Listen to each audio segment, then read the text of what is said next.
Hi, I'm Jeanette Roche. This is Forum Daily West. Here are some of the top stories we've been following. Prime Minister Mark Carney seeks stronger ties with European allies while meeting with French and UK leaders. Plus, at least 40 people dead in multiple U.S. states following violent twisters, dust storms, and wildfires that decimated entire neighborhoods. And millions around the world wear green, march in parades, and chug Guinness in celebration of St. Patrick's Day. Thanks so much for joining us. The newly sworn-in Prime Minister Mark Carney met with both King Charles and British Prime Minister Keir Starmer today in London. It's his first foreign visit since Friday when he was sworn in as Canada's 24th Prime Minister. Carney was also in Paris earlier today for a meeting with French President Emmanuel Macron, where he said Canada and France have been reliable partners for centuries. He also noted both countries are now committed to unwavering support for Ukraine.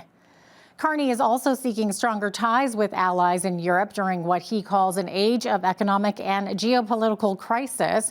Prior to a private meeting with the French president, Carney said Canada is, quote, the most European of non-European countries.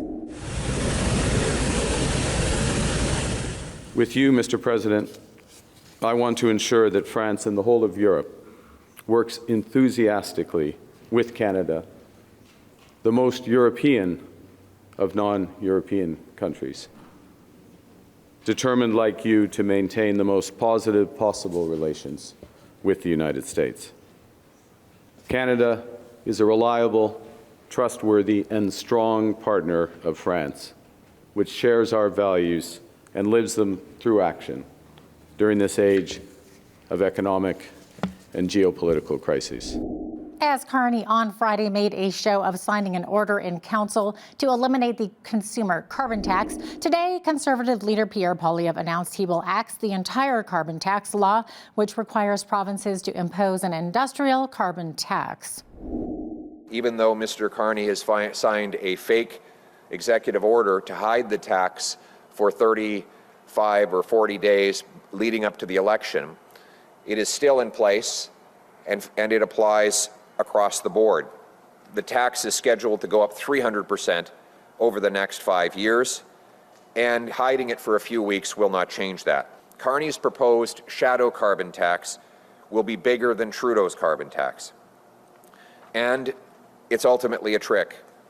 Hide the tax before the election and then bring it back bigger than ever after the election. Today I'm announcing that a common sense Canada First Conservative government will repeal the entire carbon tax, including the federal backstop that requires provinces impose industrial taxes. There will be no taxes on consumers, no taxes on Canadian industries. Instead, provinces will continue to have the freedom to address this issue how they like, but there will be no federal obligation to impose the tax. We will also axe the tax on steel, aluminum, natural gas, food production, concrete, and other industries. Instead of taxes, we will use technology. Technology, not taxes, is the best way to fight climate change and protect our environment. While the Liberals tax businesses who use energy, Conservatives will cut taxes and boost incentives for those who bring down emissions. Carrot, not stick. And according to Poilievre, the Liberal carbon tax legislation is still in place and has not been revoked because Carney cannot do this on his own, as it needs to be voted on in Parliament. Former Liberal MP Dan McTeague agrees, saying the government could put it in place again if they feel it's warranted.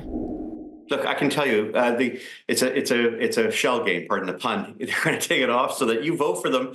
And the moment you vote for them, they'll do what they did last time. In 2019, they said, no, we wouldn't let carbon taxes go above $80, $80, which is where it is now, $80 a ton. It's going to 170 because they broke their commitment. They said that they would let this thing go even higher, could even go even higher. But reality is that Mr. Carney doesn't want to give people transparency in what he's doing. He wants to hide it, and he wants to force businesses to absorb it. We'll then proceed to promptly pass on. And in international news, U.S. President Donald Trump says he will speak to Russian President Vladimir Putin on Tuesday as he pushes to end the war in Ukraine. The U.S. is pushing for a 30-day ceasefire plan, and while Ukraine has agreed, Putin has said he supports the idea of a truce in principle, but there are still many details needing to be clarified.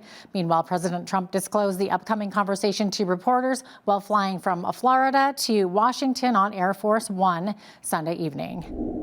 I'll be speaking to President Putin on Tuesday.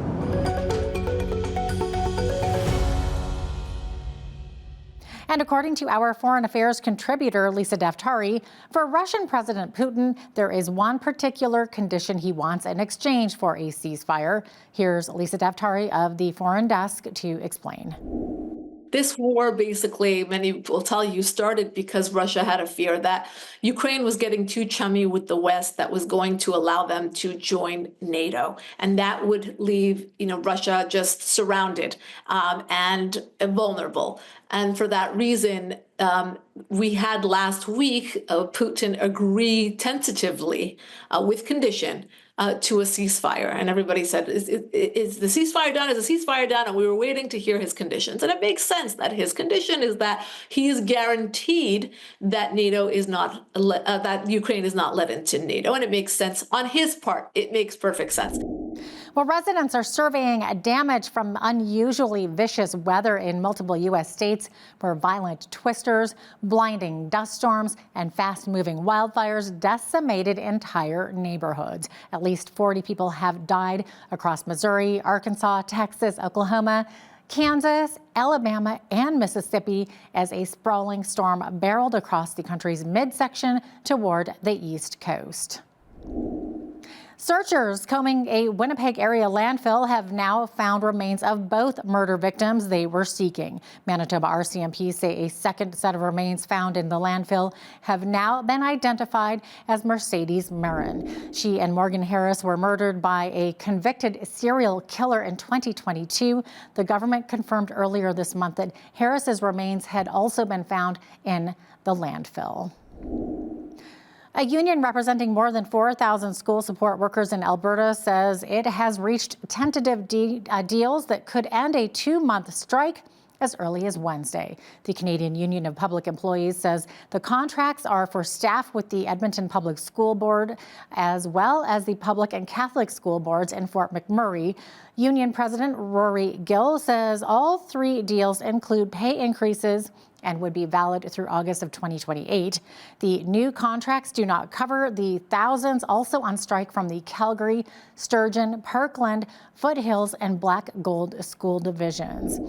As for the Lethbridge area, the president of CUPE Local 1825 that supports the Holy Spirit Catholic School Division says that mediation talks with the government have failed to reach an agreement. Joanne Lavkulik says they are very encouraged from the latest tentative agreements as negotiations over the next couple of weeks can still occur, but a strike vote may be held as well. She told BCN that the provincial government has been restrictive in developing a fair deal which includes increased wages. She says, quote, "Until we get a good deal here, we're still looking at our options."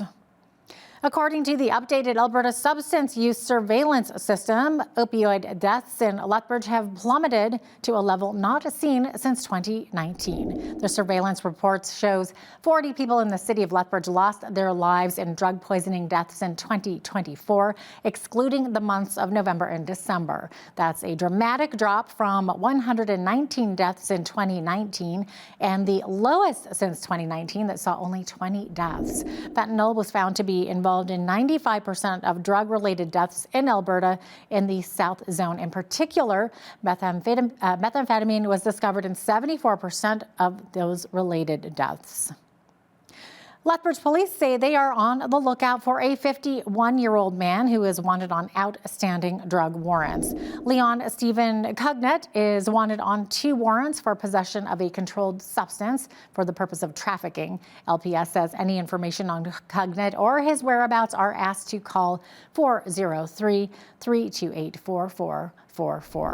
Additionally, LPS said on Monday they arrested 48-year-old Richard James Shaw, who was wanted last last week for shoplifting under $5,000, and they wanted to thank the public for their assistance. Investing in education is one of the best ways to ensure a nation's social and economic development, and the YMCA of Lethbridge is doing just that. This Tuesday, the Y is awarding 5 community commitment scholarships. Our local YMCA's education manager, Arnaud Sparks, explains what other awards will be presented this Tuesday.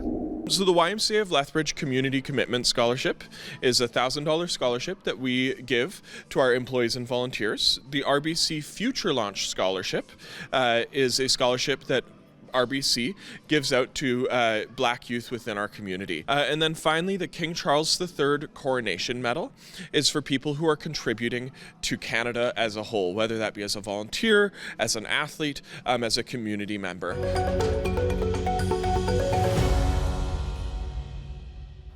Well, this Monday, the University of Lethbridge kicked off its annual Indigenous Awareness Week to promote the spirit of reconciliation. Lindy Shade, Indigenous Services Manager at the University of Lethbridge, says the event focuses on building relationships and ways to share, learn, and work together. Shade mentions the main goals achieved to date at the institution. Indigenous Awareness Week was to bring about, to showcase and celebrate our culture with the University of Lethbridge. So over the years, it's been expanding. And so one of the main goals is built on reconciliation with the University of Lethbridge and indigenization with the community, not only with Indigenous students, but Indigenous staff, and to showcase and share our culture with the greater community of the University of Lethbridge. One of the main, pathways and commemorative moments, building capacity for all students, not just Indigenous students, to build relationships and to understand the importance of Indigenous culture here at the University of Lethbridge. Traditions and culture is something that we all have in our hearts and where we come from. So being able to celebrate that, something that's true to yourself and true to your being, is an amazing opportunity, not only for the community, but for every individual that's in the community. It brings us together, and I think as a student, I found myself more learning more and everything together. It's a great opportunity to just learn more about Indigenous people. It's extremely important to recognize the hard work and stewardship of Indigenous peoples and communities across Alberta, but also within our community, our campus community. Our students are always happy and open to be celebrated, and I think it's important to ensure that while we go through the current political climate that we're in, that students are front of mind, especially for us at the University of Lethbridge. And that is one thing that is always prioritized, especially by Igascani or Indigenous Student Services. They're really amazing people and amazing stewards of the land. In 2025, the Department of Indigenous Studies celebrates its 50th anniversary at the U of L. A full liquidation at Canada's oldest company could begin as soon as Tuesday and last for up to 12 weeks, putting more than 9,000 jobs at risk. Hudson's Bay was back in court Monday morning to advance its creditor protection case. The company is still holding out hope that it will find a lifeline as it seeks safeguards from landlords, suppliers, and other partners it owes money to. Its application to the Ontario Superior Court of Justice says Hudson's Bay struggled because of subdued consumer spending, U.S. trade tensions, and post-pandemic drops in downtown store traffic. A source told the Canadian Press last week that the company is looking at closing roughly half of its 80 Hudson's Bay stores. The annual pace of housing starts in February slowed 4% compared to January. Canada Mortgage and Housing says the seasonally adjusted annual rate of housing starts came in at 229,000 units for February, down from the previous month. Meanwhile, home sales in February were down over 10%, dropping to their lowest level in more than a year. The Canadian Real Estate Association says the drop comes as home buyers are staying on the sidelines, concerned about purchasing as a result of the trade war with the United States. On a month-over-month basis, home sales in February were down 9.8% compared with January. The national average sale price of a home sold in February was just under $700,000. And now here's a look at today's markets. The TSX was up 231 points on the day to finish at 24,785. The Dow was up 353 points to 41,841. The S&P 500 was up 36 points to 5,675. The Nasdaq was also up 54 points to 17,808. West Texas Intermediate oil was up 27 cents to 67.45 US per barrel. Natural gas was down 10 cents to $4 US. Gold was up 17.88 to $3,001.08 US an ounce. Silver was up 9 cents to $33.86 US an ounce. Feed wheat is $8.60 per bushel, barley is $6.64, canola is at $12.85, and corn is at $7.95 per bushel. Live cattle were up $1.85 to $205.02 for the April contract. Feeder cattle were up $2.65 to $284.62 for the March contract. And lean hogs were up $1.45 to $88.07. That is for the April contract. That is your Forum Daily West report. I'm Jeanette Roche. Thanks so much for watching.